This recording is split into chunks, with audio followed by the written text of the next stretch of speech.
Hello all, this is the third wave black feminist here, also known as Imani. So I just want to get right into the topic. As you can hear or see, there's no music playing. I'm not doing any crazy dancing or anything like that, anything entertaining, because this is a very serious topic.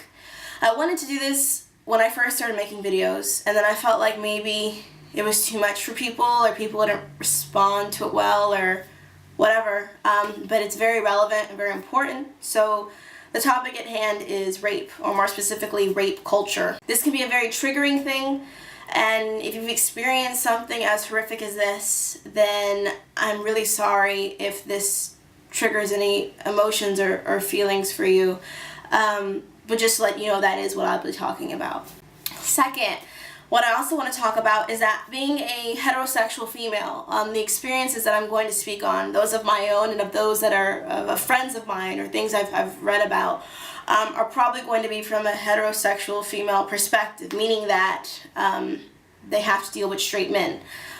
So please do not think that I am here to criticize the male race or criticize or bash men as a whole, or anything like that. These are individual experiences, individual incidents that I might talk about. And for some reason, if you can't separate yourself from the men that I'm talking about, who have committed these horrific crimes, that's not my problem. I hadn't thought about this case in a while, but if some people are familiar with it, it's the Steubenville rape case in Ohio. It was about a young girl who was 15 years old, and she had went to a party, and she got really drunk. I mean, belligerently so, just was not conscious.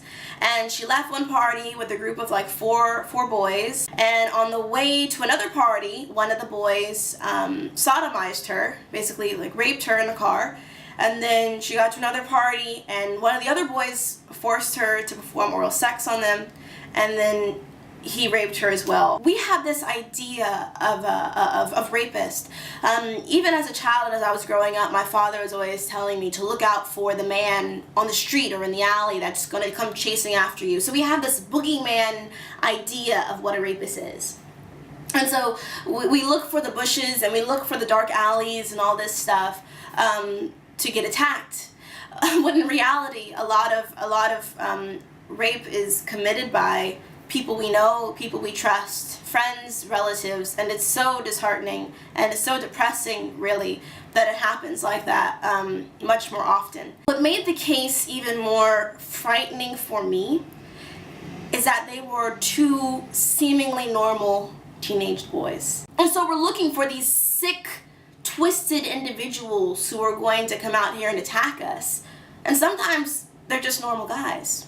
And that's even more scary, because then it's like, well, how do you even know? I don't even know what to even look for anymore. That case brought up a few things for me that just really rubbed me the wrong way. For one, the case was so controversial, right?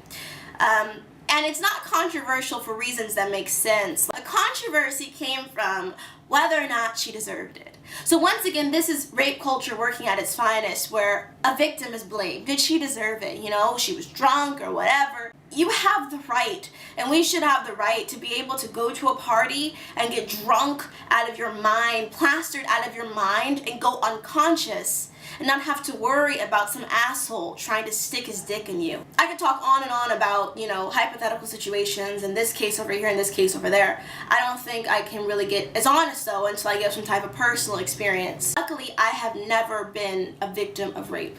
And of that, I'm so fortunate. And I hope to never, ever be a victim of rape.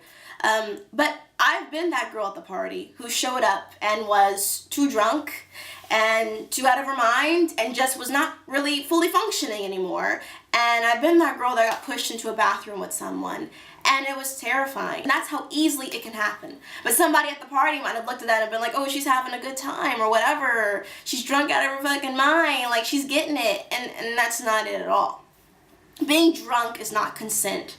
No is not consent. Hesitation is not consent. If you have to buy someone drinks for them to have sex with you, you are one of the most disgusting and pathetic and lazy individuals I've ever met. It's like that song that Miguel put out. I don't even know the name of it. The lyrics basically say like, how many drinks does it take to get you home with me? He tells the woman, I don't want to spend a lot of money on you, okay? But I do want to have sex with you. So here's our issue. I need to know, how many drinks do I have to pay for to get you drunk enough to want to sleep with me? That shit is playing on the radio, and somebody in the club is like, this is my shit, get it, Miguel. Like, are you kidding me? That is rape culture. It physically pains me when I see people, when they don't recognize rape culture. And that case that happened at Steubenville is a perfect example of it, where we put all the blame on the victim. It's never the victim's fault. A woman can walk down the street butt-ass naked. That does not mean that she deserves to be raped.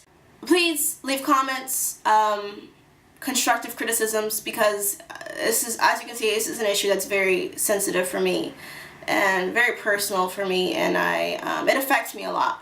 So, but I really would like to open discussion on it and hear people's thoughts. So, thank you for watching.